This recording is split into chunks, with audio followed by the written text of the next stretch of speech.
Good afternoon, everyone, and welcome along to Glasgow Science Centre's Curious About Our Planet, the live Q&A sessions. My name's Ross. I'm one of the science communicators with Glasgow Science Centre, and I'm today joined by Kirsty Crawford of the Conservation Volunteers.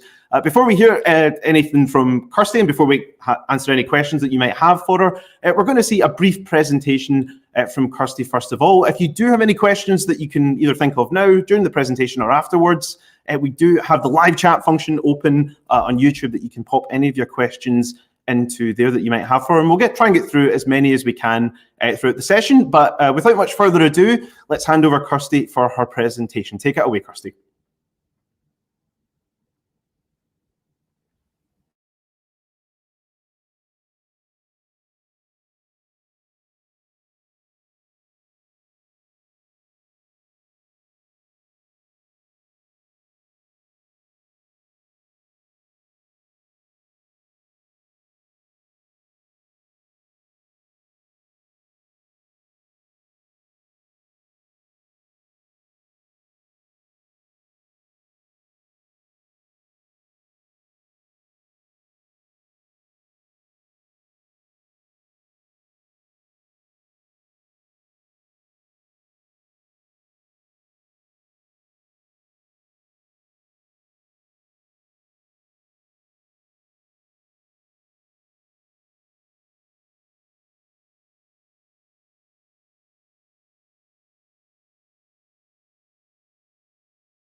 Hi there, my name is Kirsty Crawford. I work for an environmental charity called the Conservation Volunteers.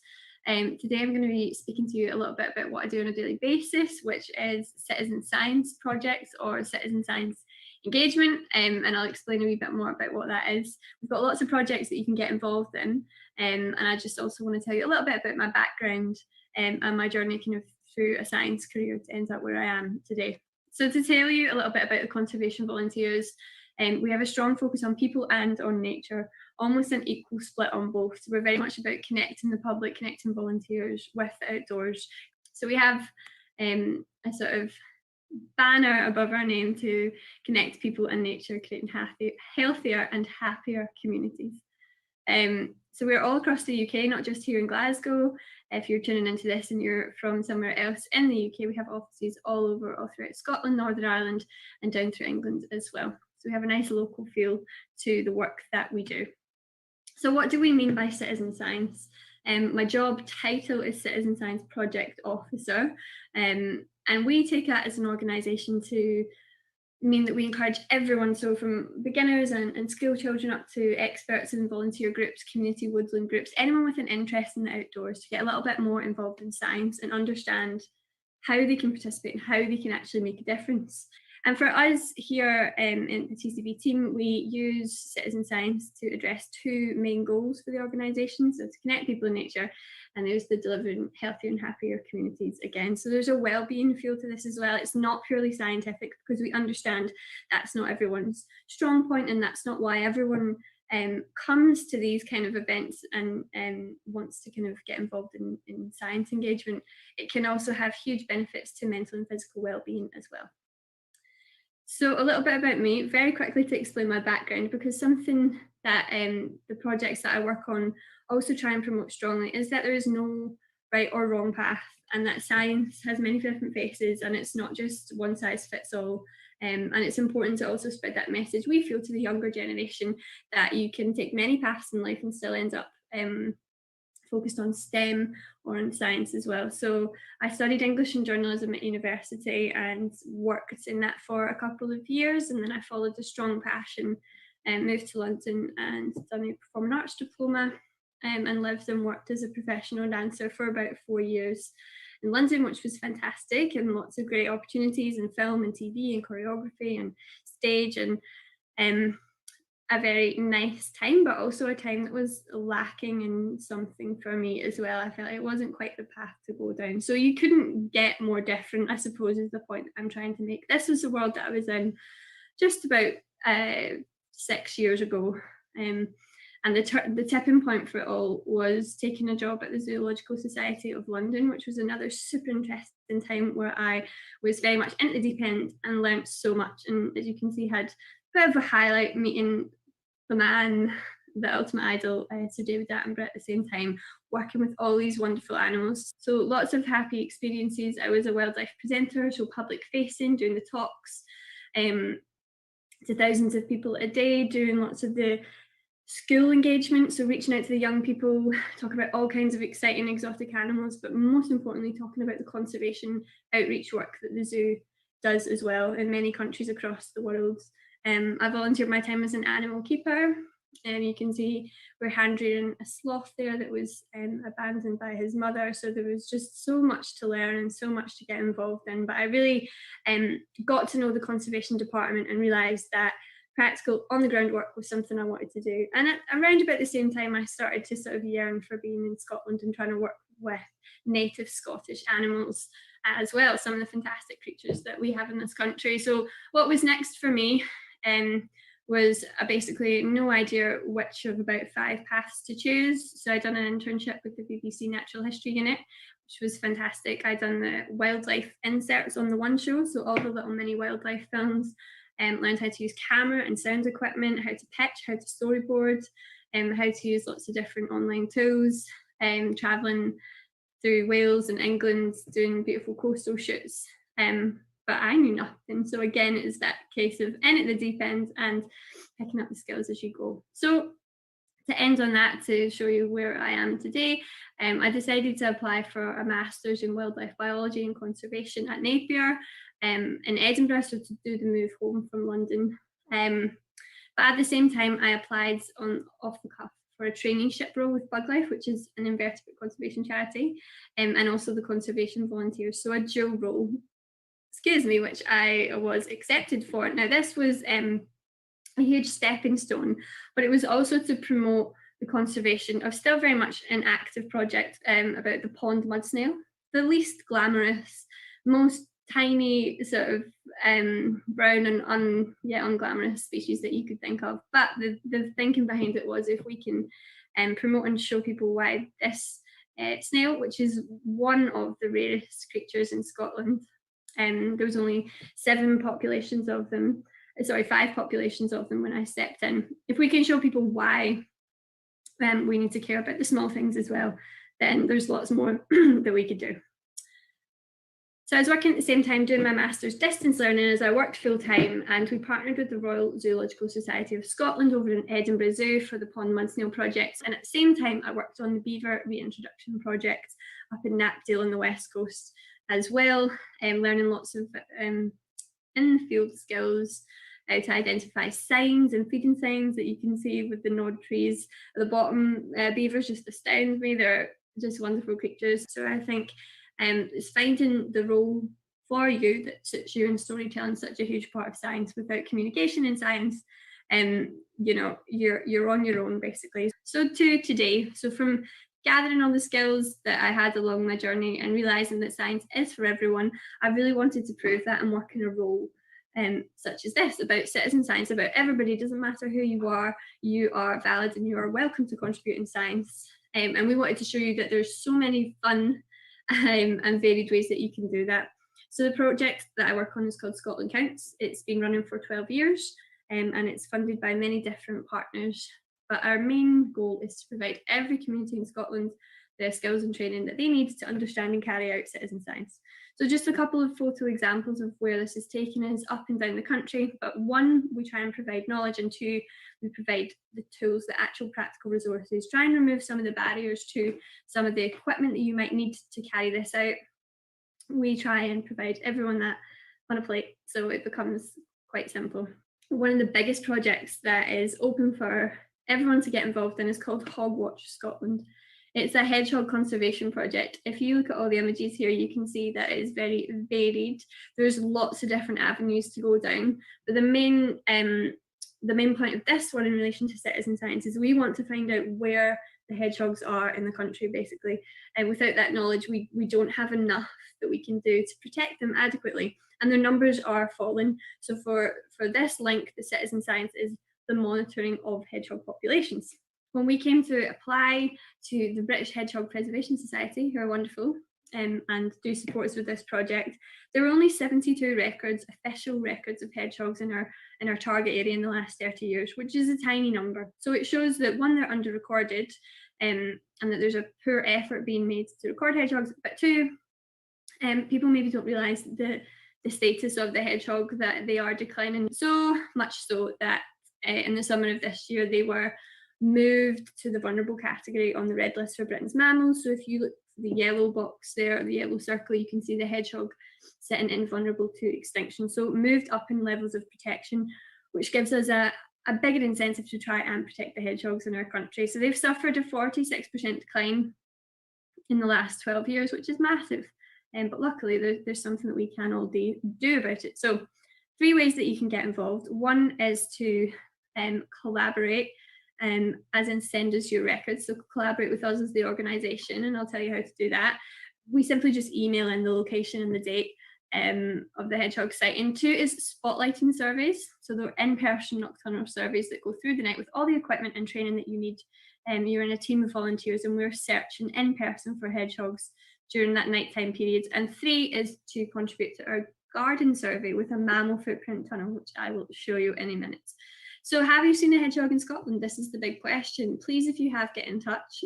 I'll leave my email address at the end. Where did you see it? When did you see it? And was it alive, dead, or was it killed at the side of the road? Please do tell us your hedgehog records. And they end up here. So in the background, you can see a map. That's the big hedgehog map, where all hedgehog records ends up, and you can see what's happening in your local area. You can see maybe a stretch of road that's particularly dangerous, and you can also see where hedgehog highways have been created in your local area. So the tiny little gaps in the fence that help connect habitat for hedgehogs, and I'll explain why that's so important in a minute. So you can also take part in the garden survey. We have equipment. We've got our mammal tunnels, so black triangular corrugated plastic tunnels that we put some food inside and some wildlife friendly ink, and you end up with the bottom right picture of tiny little hedgehog prints. So it's a really nice engagement activity, and we're supported by the British Ecological Society. So we've got all the equipment in a lending library to give you guys if you want to sign up for that. And we also have a select number of trail cameras as well to try and capture images of hedgehogs. The third way is the spotlighting. So these take part in selected areas. Used to just be of Glasgow, but now going forward into next year, it'll be all of Scotland, hopefully. So in gardens, in parks and big country gardens, hotspot hedgehog areas where we give you full training before the event, and we go out as a team of volunteers with the team leader to check for vital signs and details. So loads to get involved with there. And the fourth little bolt on is, if anyone's out there that's a primary school teacher, if anyone's out there that is the child themselves and you want to help the hedgehogs in your local area, we have a schools project. So it's a package of 3 free lessons to come to your primary school, and we try and put the children right in the midst, so they make the decisions on this project. We do things like mini beast safaris to try and see what food's out there for the hedgehogs. So we make it become part of the community and put the child right at the centre of the experience, so that they will hopefully take ownership and understand that everybody's contribution is valuable in conservation in general. So to give the responsibility back to the school. So we make a little action plan, we try and act on it. We remove the hazards from the school grounds. We do a big assembly, we create a frieze for the wall, and plant the hedges, like I've said, and we do 2 surveys in the school grounds to see if your school has any hedgehogs that visit during the night as well, which can be quite exciting. So another thing to get involved with. And overall, we've had massive achievement. We've got over 330 new sightings now in just a year and a half. Worked with 102 volunteers, conducted 6 surveys. We've got 115 of those black plastic tunnels out across the country, all tracking the hedgehog prints. And we so far have 8 schools that we worked with last year, planting over 100 metres of new hedgerow habitat, which is fantastic.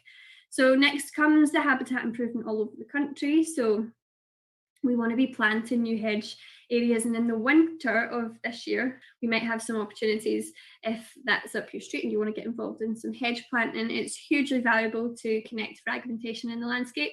So we want to be connecting up neighbourhoods, creating nice natural habitat piles like log piles and leaf piles.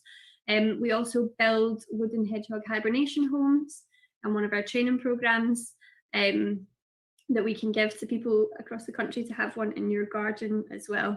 And so the hedgehog highways, the little gaps in the fence, hedgehogs need over a mile every single night to travel to find enough food and to find a potential mate. And if they find themselves in your little back garden with nowhere much to go, it's not the best situation. So big campaign to talk to the neighbours, to encourage people, how can you open up your own area in your back garden? How can you open up the community for hedgehogs to roam and live freely? The most recent thing that we've done is a hoglet release. So Head Wildlife Rescue Centre wants hedgehogs that have been taken in as injured or perhaps underweight are back to a nice healthy weight to hibernate through the winter. They look for suitable outdoor areas to release them. And we do have a community group that had a lovely big area. So 3 hedgehogs were released just last week to hibernate over for the winter, 2 brothers and a big female as well, as you can see in the photos. So that's just a nice bonus for us as a project, to be able to rewild areas and bring community areas up to a standard that we can then release hoglets that are desperately looking for a home for the winter. So the community group I mentioned is part of one of the other projects that you can get involved in that I'll finish off on, called Naturehood. So it's a collaboration with Earthwatch Europe, and it is a community wildlife project. It's mainly about understanding the value of private green spaces. So your own garden, your own balcony, your own window box, even the tiny little patch of grass that's your front lawn, it has so much potential. And we want to support you to transform it to its full purpose. So there's 9 key actions that you can get involved in. They're super simple, and you can sign up to Naturehood and see what's happening in your community. And you can also keep a log of the actions and the quarterly wildlife surveys that you're doing. So a whole big wildlife survey of your area, looking for plants, mammals, birds, invertebrates, amphibians, you name it. So the big community space that the hoglets were released in have been working towards their key actions. They have a perfect sort of wildlife garden, and that's how we were able to release them. So naturehood.uk, you can log on and you can find out more about all the support that's available to become a naturehood, not a neighbourhood, a naturehood. So I'll finish up. Hedgehogs and Naturehood, 2 projects that I work on. Here are all the others that I split my time between. So we have a deadwood survey to understand the importance of deadwood, so fallen wood in our forest, just how important that is for wildlife, what's living on it, what's relying on it, what shelters within it. Loads of survey work to be done there, and free training and free packs for schools and groups there as well. We have a big air pollution project that we're currently bidding for, to try and measure the air quality in front of primary and high schools across the country, and understand if planting projects, planting hedges, planting tree barriers can actually improve the air quality on the other side for the children in the playground, for those schools that face directly onto a really busy street. We have the training course and outreach programme, huge variety from phase 1 habitat training, tree identification, pond creature identification, mammals and training and monitoring, deadwood ecology courses, the list goes on. They're all on Eventbrite. We can also give you a custom package for your school, community group, brownie, scouts and guides, as well. So we do loads of outreach work. And we also, as part of that, have a hoverfly monitoring survey coming. So we're developing and designing it ourselves. Hoverflies are hugely misunderstood. Those are the black and yellow flies that kind of look like wasps, and there's not so much that's known about them, but they are so valuable for our ecosystems. So again, free packs coming, lots of training sessions to get involved in, high school and primary school outreach work, so coming and putting together a custom package to promote science and STEM in your school. And finally, we work with Black and minority ethnic families, recently arrived families, into Scotland to be part of our Scotland Explorer programme. So we want to show the most local natural area that most of these families sort of find themselves living in, and develop an outreach package all about nature, about well-being, about connection, and using language to sort of promote and connect with wildlife, and visit some of Scotland's most beautiful places, provide transport as well. So there's another project going on there. So we've had so many highlights. We've been able to speak in Parliament, and we won a Green Hero Award for environmental contribution in London. As I said, we were able to appear on Countryfile and meet so many fantastic people and travel the country and climb Scotland's mountains and pick up wonderful promotion through some of the press along the way. And it's only possible through telling a good story and through having volunteer power and community power behind you. And that is something that we strongly promote. So we'd encourage everyone to get involved and help tell our stories with us. So can you get involved, please, in any way? The number one thing that you can do is become involved with Hogwatch Scotland in many of the different ways, to volunteer with us, submit your sightings, get your primary school on board, attend a training course, borrow one of our tunnels for next spring. And if you want to do any of that, or you're interested in anything that I've mentioned, and you want to get out, you want to get your hands dirty and do a bit of practical work, want to do some wildlife surveying, then give me an email. That's the address there. And we're most active on social media to promote everything that we're doing, so you can find us there. You can also find me personally on @WildScotPlace on any of the platforms. So we'll hand over for any questions that you might have, and I look forward to chatting a bit more with you.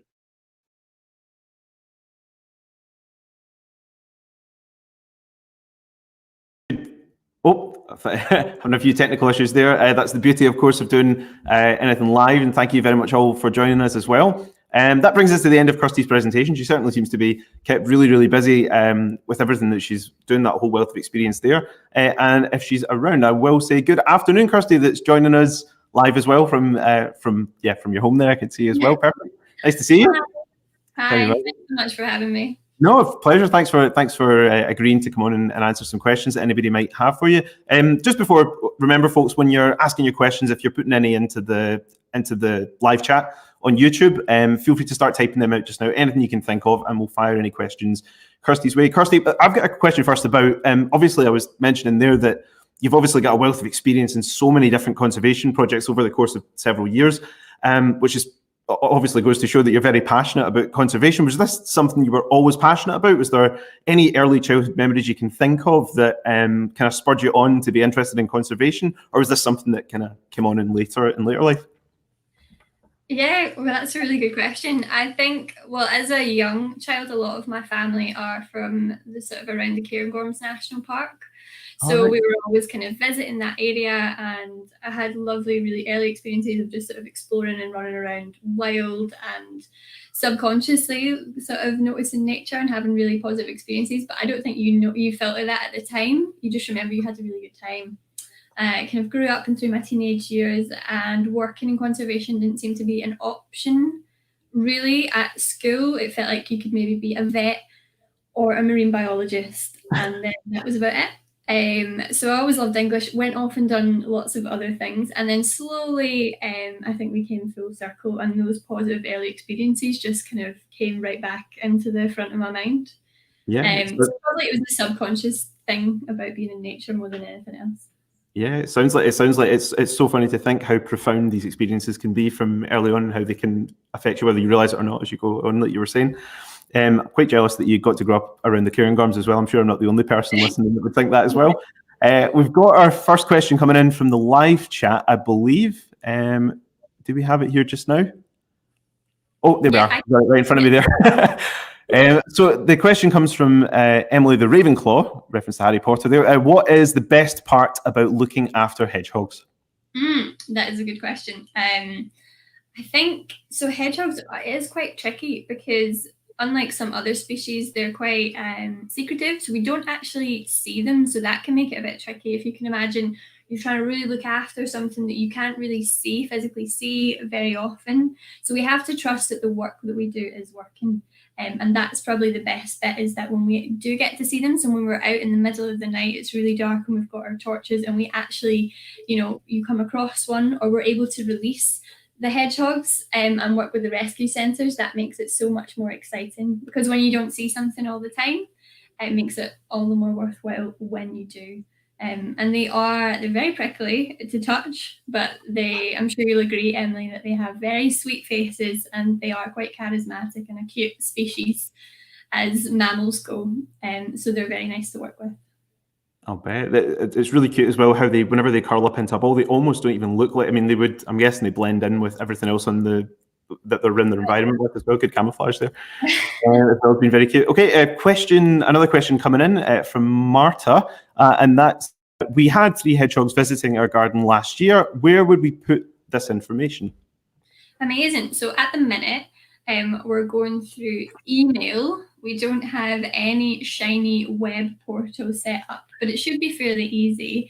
So I don't know the best way. I know we can't pop it up anywhere.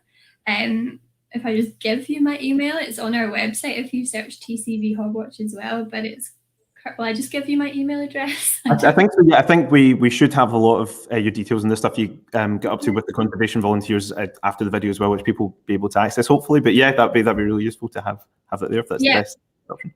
Yeah, it's kirsty.crawford@tcv.org.uk. Very cool. Out into the ether. Perfect. Yeah. Okay. Thanks very much, Kirsty. We've got another question coming in from Beth Loves Owls. So that is, why do you like hedgehogs so much? What's your favourite thing about them? I think I like them so much because we don't often, I don't think we stop enough and think about them. Because they are a declining species, we don't see them very often, but hedgehogs have actually been voted. There's a big vote put out all across the UK. What's your favourite animal species?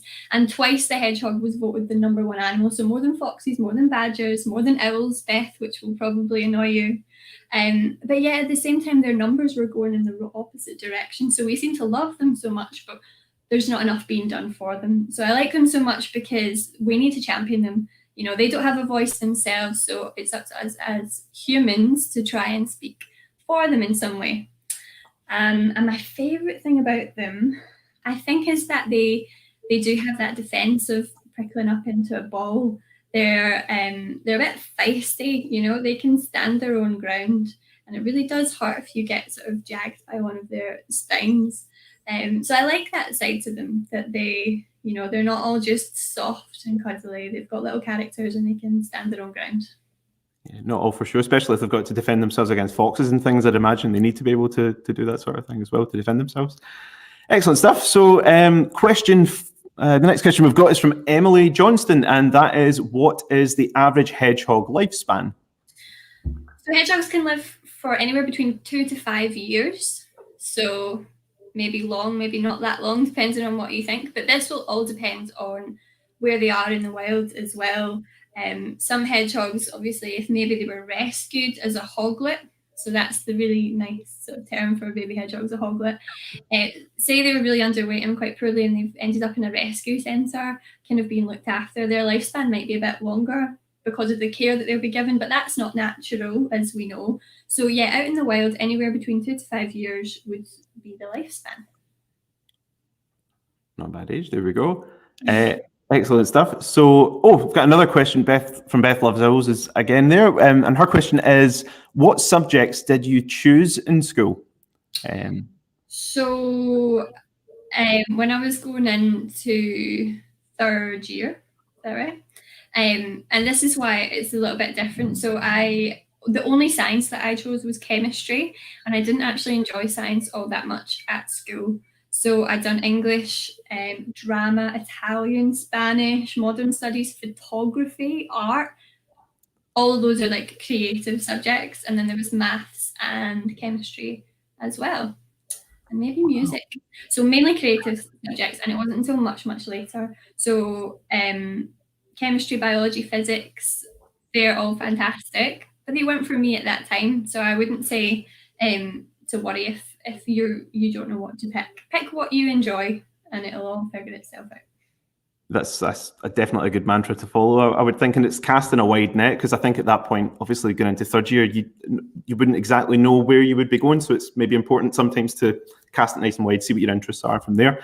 That actually goes in nicely to a question that I had, and that's, you mentioned in your video, in the presentation, that you obviously did English and journalism and drama and dance and all these things as well. How do you think they affected you going into a science career, or I should say an exclusively science career, after having done things that were more creative subjects like you mentioned? I think creativity, sometimes we like put things into very exclusive camps. You're either a creative person or you're a scientific person. And slowly and gradually we're realizing that if you can mesh the two of them together, that's actually a really good position to be in. So like I mentioned, maybe if English and the creative subjects are up your street, you can tell a good story, you can improvise, and you can think on your feet. And we need good storytellers in conservation. So it's no point in somebody knowing all the facts about a certain animal, maybe like the hedgehog, and not being able to tell other people exactly why we should help.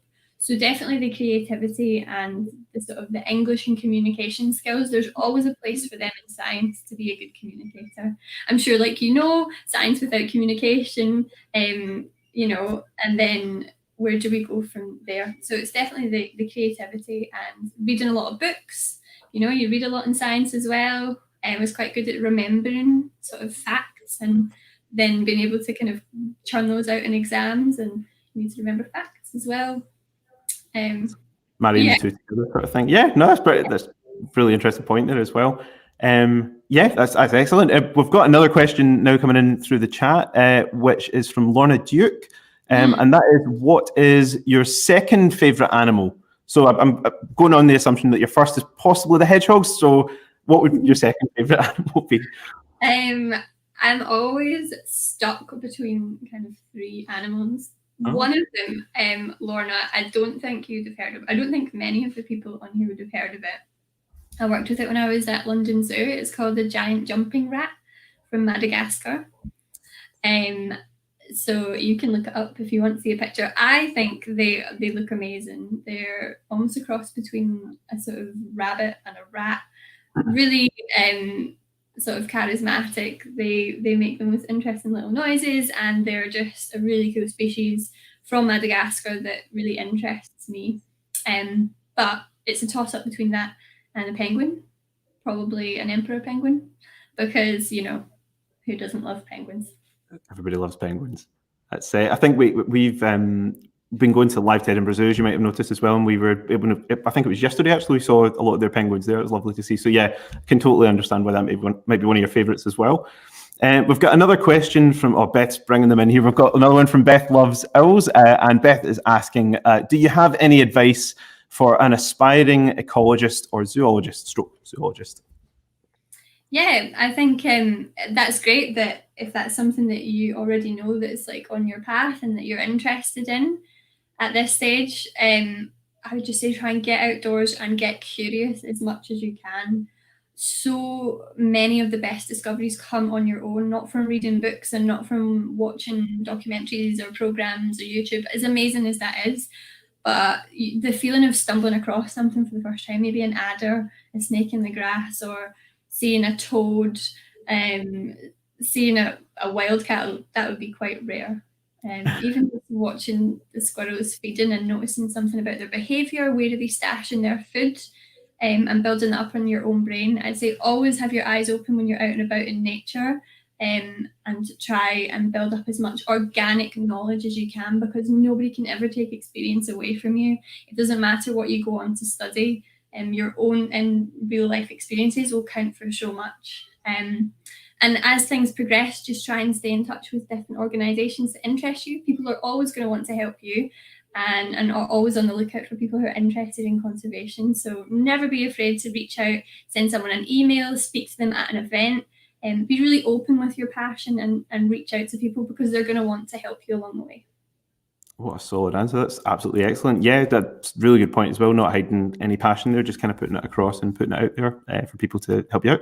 Our next question comes in from Michelle Marsh. Hi, Michelle. Her question is, are there more than one species of hedgehog? There are. So there's actually 17 in the whole world. Don't ask me what they are. I don't know all 17. I've been so focused on our UK species, which is the West European hedgehog. That's where I spend all my time, but I do know that there are 17, and that includes the African pygmy hedgehog. So if you've ever seen anyone that tends to keep hedgehogs as pets, which I'm not saying I'm on the side of, but they look very different, and they're the African pygmy hedgehog that you tend to see. So there's 2 species, and there's another 15 to go. Could you name the all 15, do you think? No, that's why I said at the start. Not fair. I'll learn this for another time for sure. Yeah. So just totally putting you on the spot there. Excellent. So we've got another question coming in from Emily Johnston again. Yeah, I think Emily's asked this question before, and Emily's now asking, what do wild hedgehogs eat? This is a really good question. So hedgehogs in the wild, there was a big study done, and they found that they actually had 6 things that came up more often than all the others. So these were like the 6 top items. If you made a hedgehog buffet, you'd want to put these out, which was, now I need to remember them, slugs, earwigs, caterpillars, beetles, and another 2 things. So invertebrates is the answer. And this is important because a lot of the time hedgehogs are moving more and more into suburban and urban areas where there's lots of housing available. And sometimes when we get there, they find decking and paving and fake grass and all kinds of things that don't encourage wild invertebrates to thrive. So without the food, you tend to get no hedgehogs. So it's encouraging all kinds of invertebrates, especially different types of beetles, slugs, earwigs, slaters, caterpillars, encouraging a nice area where they can sort of thrive, and then the hedgehogs will be very happy. But we can supplementary feed them as well. You can buy hedgehog food. They'll be really happy on cat biscuits, having a little munch, and actually supplementary food. So if you're in a area that's got high housing, but you know you've got hedgehogs in the area, chances are they'll be looking out for that little bit of a helping hand. So you can try popping some food out for them. Yeah, that's actually what I was about to ask, because I remember seeing that from when I was younger, where if you ever found a hedgehog that wasn't well, cat food always seemed to be the go-to for giving them a helping hand. There is truth in that, by the sounds of it as well. I think you tend to avoid, so you can feed wet or dry, you can avoid like the fishy flavours. So like dog biscuits, cat biscuits, wet food. We try to avoid mealworms. It's a whole other subject in itself, but mealworms are really addictive for hedgehogs and they're not very healthy for them. They don't have enough calcium in them, which can lead to bone deficiency and issues further down the line. So best just to avoid that if you can. Wow, yeah, well, yeah, by the sounds of it, perfect. That's so many different questions coming in about the hedgehogs now. Let's see if we've got any others there. Oh, we do. We've got one more question from Beth again. Beth, you're doing a great job here getting all these different questions in for Kirsty. And Beth Loves Owls asks, are hedgehogs aggressive towards humans? No, they're probably going to be pretty sort of borderline scared of you, I assume. No, they're not going to show aggression towards you. They're probably just going to roll up into that sort of defensive ball and keep themselves to themselves. But you shouldn't, I wouldn't advise like approaching a hedgehog if you see one out in the wild. Just leave it to do its thing, admire it from afar. That's an excellent point. Although coming back to the point about if you do happen to find a hedgehog in your garden, obviously you mentioned in your presentation that they've been moved to vulnerable. Is that right? Just to kind of check. Yeah. So if you do happen to find, or if anyone that's tuning in just now happens to find a hedgehog that's not very well, is there just a quick recap on what the kind of things they could maybe do to help it, apart from obviously leaving it alone if it looks okay? Yeah, so I think it's tricky, but just try and be as sure as you can that that it is actually in need of human help. We really don't want to be interfering as much as possible. You will see hedgehogs out during the daytime at some point. I think this is quite a big myth. Is like as soon as you see it in daylight, you should call for help. Mothers, especially in around about May, June time, are trying to fatten themselves up, and they're supporting their young. And especially in Scotland, it doesn't get dark until maybe 11 p.m. So if you saw one out when it was still light outside, it's not automatically an issue. Hedgehogs that look really lethargic or are out in the scorching sunlight in the middle of the day, you can phone a local rescue centre for advice first of all as well, and then they might have to ask you to come in, or they might come and take it in themselves if there's a serious problem there. They're quite hardy, you know. They don't automatically always need our human help. Yes, that's an interesting point. They're not as fragile as they might otherwise look, and cute and cuddly as they might look at certain points as well. I think we're actually starting to wrap up now, Kirsty. We've got a few minutes left, but a question that no one's asked yet that I'm desperate to find out, and that was when you were working at the zoo in London. I'm sure you get this question a lot. You mentioned that you met Sir David Attenborough. How did that happen? How did that go down? Like, what kind of things did you get to speak about if you got to speak to him for long? Like, what happened there? Well, his time is precious, so it was more of a hello. But that definitely counts as a meeting in my eyes.